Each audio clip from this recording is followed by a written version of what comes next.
دراز قد، جسم نازک اور سڈول، آفتابی چہرہ، خوش چشم، دراز سو، نازک اندام اور شیریں لب، لباس سفید۔ کوئی نہیں کہہ سکتا تھا کہ اپنی عمر میں کبھی رنگین اور ریشمی لباس پہنا ہوگا، صرف موتیوں کی مالا پہنی، تاہم تنگ مزاج اور مردہ دل نہ تھی۔ آزاد طبعی نے جس مذہب کی طرف رخ کیا ادھر ہی جھک گئیں۔ حضرت میاں میر کی مرید بھی ہو گئی تھیں، جن کا مزار لاہور چھاؤنی میں واقع ہے۔ 20ویں صدی کے اوائل کے شاعر اور محقق سیماب اکبر آبادی کے زبانی یہ مختصر سا تعارف مغل شہزادی زیب النساء کا ہے۔ جی ہاں، یہ وہی زیب النساء ہے جو مغل بادشاہ محی الدین اورنگزیب عالمگیر کی سب سے پہلی اولاد تھی اور 1638 میں پیدا ہوئی۔ شہزادی زیب النساء نے اپنے پردادا اکبر بادشاہ جیسی یادداشت پائی تھی۔ شاید یہی وجہ ہے کہ 3 سال کی عمر میں ہی اس نے قرآن پاک کی کئی آیات حفظ کر لیں۔ 4 برس 4 ماہ کی عمر میں رسم بسم اللہ ہوئی اور انہیں حافظہ قرآن مریم کے سپرد کر دیا گیا۔ زیب النساء نے 7 سال کی عمر میں قرآن حفظ کر لیا۔ بادشاہ اورنگزیب عالمگیر نے ایک شاندار تقریب منعقد کی۔ حافظہ مریم کو 30,000 اشرفیاں بطور انعام دی گئیں اور غریبوں میں بڑے پیمانے پر روپے تقسیم کیے گئے۔ زیب النساء کی صرف و نحو کی تعلیم کے لیے ملا جیون کو مقرر کیا گیا۔ مورخ شبلی نعمانی لکھتے ہیں کہ زیب النساء نے عربی اور فارسی کی تعلیم نہایت اعلیٰ درجے کی حاصل کی تھی اور بڑے بڑے علماء اور فضلاء ان کی خدمت میں رہتے تھے۔ زاہدہ ہنا کے مطابق زیب النساء نے عربی میں بھی شعر کہے تھے لیکن فارسی کا دامن تھام لیا۔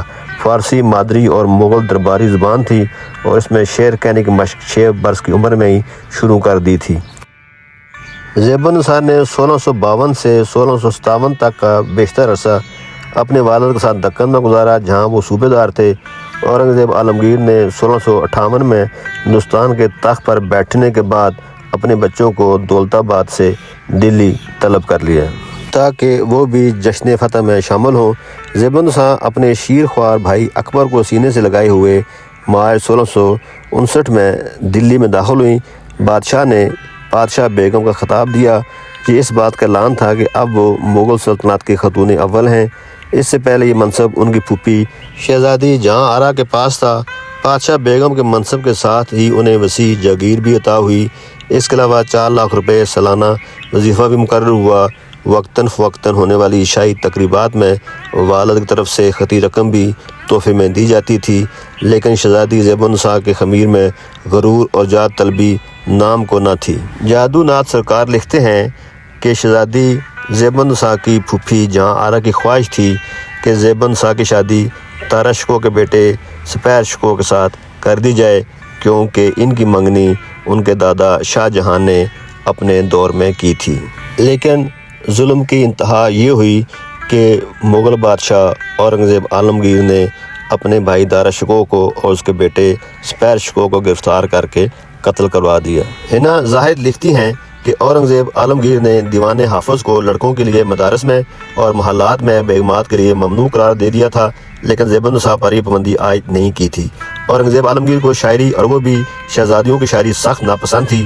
اس کے باوجود زیب النساء کو شعر کہنے سے روکنے کی کوشش نہ کی گئی اور زیب النساء نے بھی باپ کے احترام میں اپنی شاعری کو پس پردہ رکھا۔ شاید مخفی کا تخلص بھی اس لیے اختیار کیا گیا تھا۔ مورخ جادو ناتھ سرکار کا کہنا ہے کہ اورنگزیب عالمگیر جیسے سخت گیر اور کٹر مذہبی شہنشاہ کی موجودگی میں شہزادی کی شخصیت کھلے ذہن کے شاعروں، عالموں اور دانشوروں کے لیے ایک ڈھال کی حیثیت رکھتی تھی۔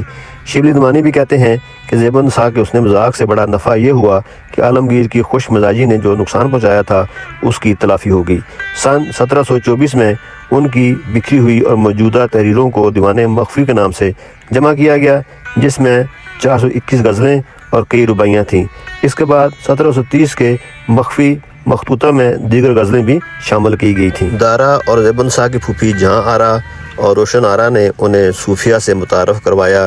یہ آگرہ اور دہلی کے شب و روز تھے، یہاں رقص و موسیقی میں شرکت کی اور یہیں ان کے سامنے تصوف، شاعری اور مصوری کے نئے راز آشکار ہوئے۔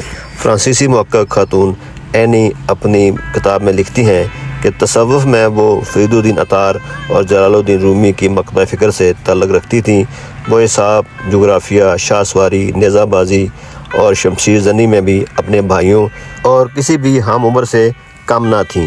زیب النساء نے پوری زندگی شادی نہ کی اور کنواری رہیں، باوجود اس کے رشتے بہت تھے۔ شادی نہ ہونے کی وجہ سے خفیہ محبت میں قیاس آرائی پر مبنی محالاتی گپ شپ کو فروغ ملا۔ شبلی نعمانی اور بہت سے دیگر محققین کے مطابق زیب النساء کے متعلق بہت سے جھوٹے قصے مشہور ہو گئے تھے، جس سے یورپی مصنفوں نے اور زیادہ آب و رنگ دیا۔ انہیں میں سے ایک قصہ زیب النساء اور عاقل خان رازی کے عشق کا ہے۔ اورنگزیب زیب النساء کی بہت زیادہ عزت کیا کرتے تھے۔ کہیں باہر سے آتیں تو ان کے استقبال کے لیے شہزادوں کو بھیجتے، سفر و حضر میں ان کو ساتھ رکھتے۔ کشمیر کے دشوار سفر میں بھی وہ ساتھ تھیں۔ کشمیر میں جہاں بجا خوشگوار اور خوش منظر چشموں میں سے ایک چشمہ زیب النساء کی جاگیر میں تھا۔ شہزادی زیب النساء نے اس چشمے سے متصل ایک نہایت پرتکلف اور شانہ باغ اور عمارتیں بھی تعمیر کروائی تھیں۔ چنانچہ جب عالمگیر کشمیر کے سفر کو جاتے تو اس مقام پر کم از کم ایک دن ضرور قیام کرتے۔ شہزادی زیب النساء اپنے بھائیوں سے بھی بہت محبت رکھتی تھیں۔ شبلی نعمانی کے مطابق جب راجپوتوں نے عام بغاوت کی اور عالمگیر نے ان کو دبانے کے لیے شہزادہ اکبر کو جودھ پور کی طرف روانہ کیا تو راجپوتوں کے بہکانے سے شہزادہ خود بھی باغی ہو گیا اور عالمگیر کے مقابلے کو بڑھا۔ شہزادی زیب النساء اور شہزادہ اکبر حقیقی بہن بھائی تھے، دونوں ایک دوسرے کو خط بھی لکھتے تھے۔ یہ خطوط پکڑے گئے اور عالمگیر نے انتقام میں زیب النساء کی تنخواہ بند کر دی اور تمام مال و متاع بھی ضبط کر لیا اور بادشاہ کے حکم کے مطابق انہیں قلعہ سلیم گڑھ میں نظر بند کر دیا گیا۔ اس وقت ان کی عمر 43 سال تھی۔ وہ یتیم خانے، لنگر خانے جو زیب النساء کے مال سے چلتے تھے، سب بند ہو گئے۔ بعض کتابوں میں زیب النساء کی قید طویل ہونے اور قید میں ہی وفات پانے کا لکھا گیا ہے، لیکن شبلی نعمانی لکھتے ہیں کہ معلوم ہوتا ہے کہ بہت جلد ان کی بے گناہی ثابت ہوئی اور غلطی کی معافی دے دی گئی۔